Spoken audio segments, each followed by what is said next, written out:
Happy Sabbath, everyone. Just want to do a quick video. I'm out in my back porch, just enjoying the nice weather, and was kind of thinking about something. I thought I'd do a short video on it, and the topic is going to be: we have a lot of people in the church that will kind of say, "Hey, why are you so intent on rebuking sin and calling out the Christmas and the Easter, the idolatry of that? Shouldn't you be, as a believer, shouldn't be focused on the bigger things, winning souls to the kingdom?"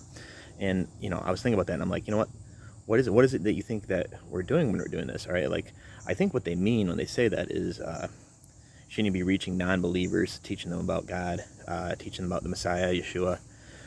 Shouldn't you be doing that instead of focusing on the sin? So yeah, like, we're going to treat non-believers differently than believers, right? So, like, I think it's Paul in, I think it's Acts, I don't know, I might have the chapter on Acts 17 or around there, where he goes into the city, and he sees all the pagan idols and the gods and the statues and all this stuff, and so these people obviously are not believers, and they're believers in their own gods.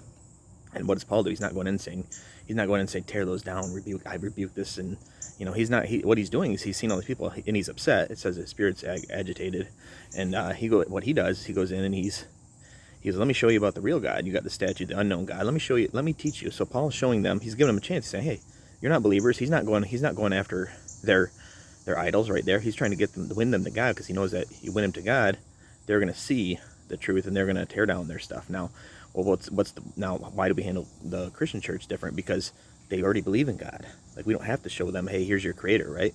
They already believe that, and yet they decided to put up the idols. They decided to, they're still embracing the pagan ways of Christmas and Easter, right? So yeah, we're rebuking that, because I don't have to teach you about God, right? Christian church, you already believe. You believe in the God of Abraham, Isaac, and Jacob, or Israel, which is another topic. Think about that. That's the God you worship, so you should listen to him. And if you're not listening to him, then you're taking his name in vain. You're saying, I am adopted into the family. When you're adopted into the family of God, you're taking his name, right? You get adopted into a family here, you take on the family name. You're taking his name. So that means you're part of the covenants. That means you're part of the commandments. That means they are for you. That means they aren't for an ancient people that doesn't exist anymore, or does exist in a small way or whatever. But you're taking that name. So if you're part of that, yeah, we're telling you, hey, you got to get rid of this stuff. Get rid of the witchcraft, the pagan ways. You can't whitewash it. God, I've heard it say, well, you don't believe that God can take those things and turn them into good for him? It's like, well, I don't need that. We don't even have the conversation. We can look at what God says. We can look at his word and what it says. You study Leviticus when it talks about holy and unholy, clean and unclean, all this stuff. You can't, if God's holy things are going to touch the unclean, it defiles the holy. It doesn't make the unclean thing holy. That's a God principle. He made that. You can't argue that unless you don't believe in God. Then you can make all kinds of arguments, right? You can find that in Leviticus. You can find that in Haggai 2. I think it's verses 11, 12, somewhere in that range. You can see that principle being applied, where the holy and the unclean do not mix. They do not mix. And if you mix them, it ends up with defilement.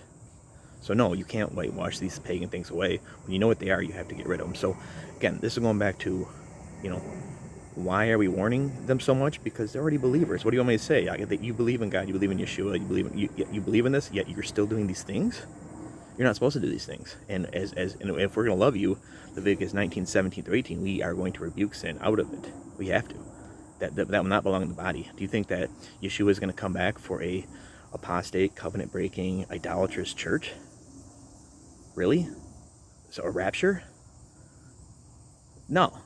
So it's time to wake up and put your big boy pants on and start actually reading the word for yourself. Stop listening to the pastors that have been indoctrinated to teach you lies. They don't know anything else. They're all teaching the same stuff.